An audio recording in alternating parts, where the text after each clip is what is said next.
When the Four Horsemen invited the community to join them in a little casting monster truck build, I thought this would be the perfect opportunity for me to get rid of a tuned '83 Chevy Silverado casting that I got in one of the Hot Wheels black boxes last year.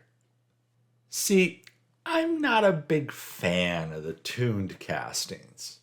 I think probably the only one I really like is the Batmobile, the classic Batmobile. But the rest of them, I don't know. I, I just generally don't like them. I think I like the Silverado actually better than a lot of the other ones. But I thought, okay, let's get rid of this thing. This seemed like the perfect build to jack this thing up a little bit and do something else to it I had in mind. So stripped it, drilled it, used some self-tapping screws on it. This has two posts, one at the front and the back. Plastic base, plastic center section, metal body, as you see there. Self-tapping screws worked out really well on this. I was almost out of self-tapping screws, interestingly enough. So I got on Amazon and ordered another 100 of them for some ridiculously low price. And so I've got a bunch of them sitting around now. Now it was time for me to take that roll bar with the lights off the back. And for this, I used this Tamiya.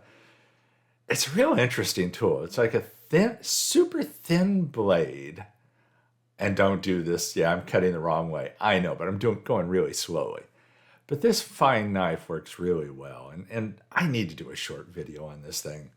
The blade is actually an Olfa blade. So apparently they also have, they're the ones who make it. This has a Tamiya handle, and I purchased it through Tamiya. But anyhow, it cuts crazy easily. It came with two different blades, one a little more coarse than this one that you see there, which is really fine. And for plastic, that thing's just wonderful. So there you see now, just checking out the back to make sure that that's all clear. And then I moved on to the base. So yeah, you see me grab a piece of sandpaper there at the right. Yeah, you know it's coming probably. Pop the wheels off because there's no way I'm using these little tiny wheels on this thing. I'm going to throw on a couple of axles with Hot Wheels Real Riders from one of the Real Rider sets you can buy from Hot Wheels. But this base now, I need to sand somewhat flat because the two things I'm adding to this casting are resin pieces that I got from HHW Customs. Part of that is the universal base lifter. Now, when I put those on, it didn't jack it up as much as I wanted it to go. Because I'm putting some pretty big tires on here. Not crazy big, and I'm sure we're going to see some crazy big ones on some builds. I don't doubt that. They're going to really be monster trucks. This one is just kind of a jacked up, kind of oversized tires monster truck. But I needed to add to the rails. So I basically took square plastic tubing. It's always nice having all kinds of styrene laying around. And you always find a use for it. The square tubing is really handy to have around. So I used the chopper there to cut a couple of identical pieces. And then I'm going to put those on the base, as you see here. And I'm just going to CA glue those down. But again, that's the reason why I sanded that base pretty flat so that these would go on there properly. And then up there at the right, you see the universal base lifter set. Again, that's from HHW Customs. They are not a sponsor of this build.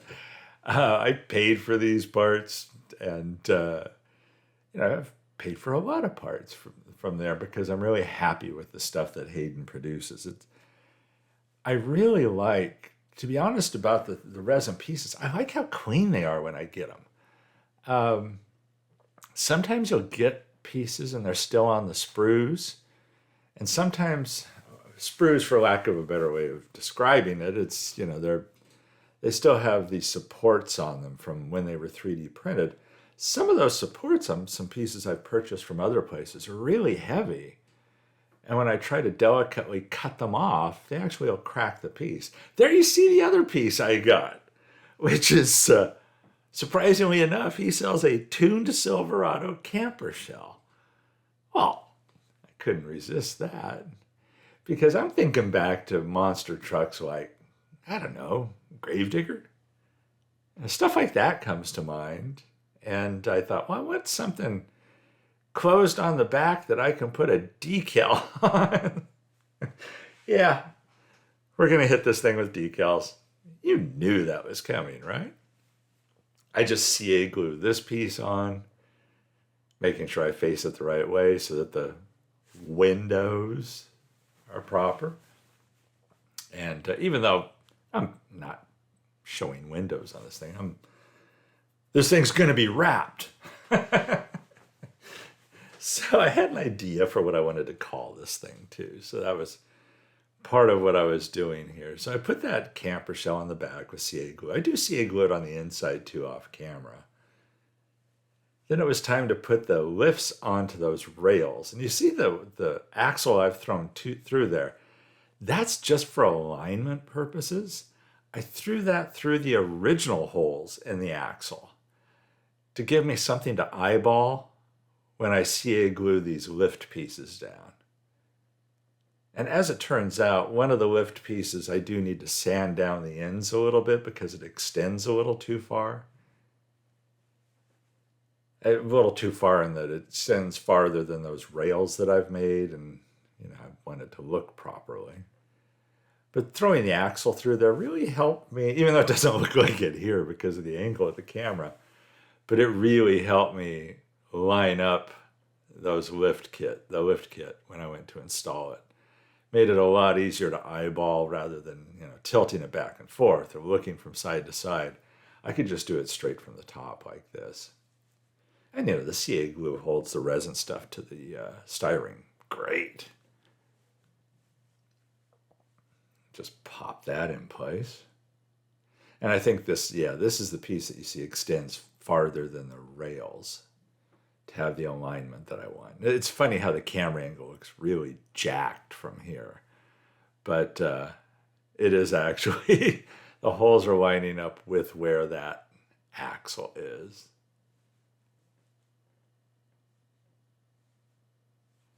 I did end up having to, obviously there's the holes from where the original axle would go through. And here you see how it extends a little too far. So I do file that down to size. But what I was going to mention was I do take a tiny hole punch that I have that I'll use to make rivets out of styrene. And so I punched a bunch of little styrene plugs, in effect. And CA glued those in place on the body, on the base, where the axles would have originally gone through on the body, just so that you didn't see light coming through there. And at the same time, I used those little rivets or plugs to cap off the ends of the square tubing that I added to the rails on. And then, I CA glued over those and smoothed it. There you kind of see all the little holes in the styrene behind my hand if I ever move it. But yeah, you see the white dots. Those are the points. And yeah, you see all the holes in there. So then, at this point, I just want to clean the body up a little bit before paint. This thing had never been played with. It was straight out of the package. But it seems like almost everything can use a little cleaning. And there's also just this weird comfort in doing this too. It makes you feel like you're doing something.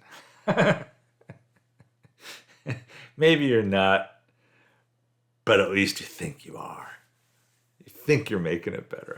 I think it does. Rounds off things a little bit and gets things to fit a little bit more crisply. The center section, I debated dechroming it or not, and There was actually a clip that I edited out from earlier from me starting to do this and then waving it off, deciding not to dechrome that section. And then the more I thought about it, I thought, no, I'm definitely dechroming it.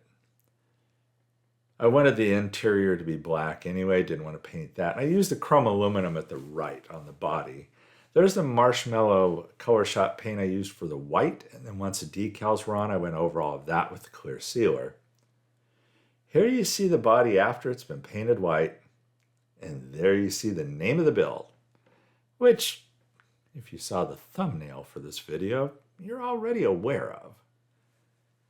But yeah, I thought the Flea was a good name for this one. So I did some custom decals, and then I also had some Silverado decals from Second Chance Redlines. Those I just happened to have on hand, some that I had purchased before. I did have to cut them down a little bit. Like that Chevrolet across the back had more to the ends of it. Had to cut that off. But fortunately, it still fit. Made some custom squares for the taillights and custom Flea decals. I used the axle tube, cutting off small pieces of the axle tube. This works out really well for me, particularly on this kind of build where you're going to be feeding that axle through a solid resin tube on that lift kit. As you see there, I have spray painted the base flat black. I feed that axle through on one end, and then I just fit the tire on the other side, and then put that little piece of axle tube over the axle and hit it with some CA glue. I do have a short video on that. Here you see me pushing in the axle with the toothpick. What I didn't show here, because I didn't remember it right away, and then I did, was to take a ball bearing, stick it in that other end where my finger was, to hold that axle in as far as possible. I detailed the center section quite a bit. I used just a chunk of a stripe, of a black stripe, on the intake to make that, rather than trying to paint a black square. And I was really happy with how that turned out. So there you got a sneak peek at the Flea himself that I put on the sides and the top. I did do the blue bow tie on the front. And although I shot it with the chrome aluminum on the ends, as you see there, I did use the chrome pin for the pipes on the side. There you see the base. I did put license plate decals on this too. I couldn't resist. The axle going through the resin tube, axle fits, it's not super loose. So this thing isn't a great roller. The wheels roll. It's just not pretty. This thing is not going to roll far. It'll roll, and it'll roll straight, but it's not going to roll a long ways, and you don't want to put this on a racetrack. Unless maybe you hit those tubes with some graphite or something. That's the only way this thing's going to fly down the track. But, it goes together really easily. I didn't even gauzy the windshield because it didn't need it. It's in great shape. It's brand new.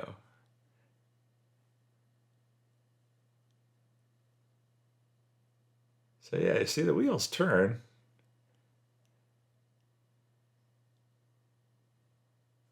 I am glad I covered the holes where the axle would have originally gone through. So you're not seeing the light through there. I mean, it's like a little thing. I'm happy with the black interior. Whoosh, whoosh, yeah. Sound effects don't help. So there you see the original Toon'd Silverado that I'm certain some of you really love. But, not me. And anyhow, I'd like to take this moment to thank the Four Horsemen for hosting this event and helping me get rid of this casting. Be sure and check out all of the other builds in this invitational. They do a recap video of the participants, and that will be on the Four Horsemen YouTube channel. Be sure and check that out. And I'm sure there's a lot of people that are going to have a lot of fun with this build. I'm anxious to see what else gets built. I'm thinking there's going to be at least a few of these Silverados being sacrificed to the build. But that's how it started out. And here's how it ended up. Yeah, I love this grumpy flea. And part of the reason I chose this image for this build is I think it exaggerates the height. I think the tall vertical flea makes it look even jacked up higher than it actually is.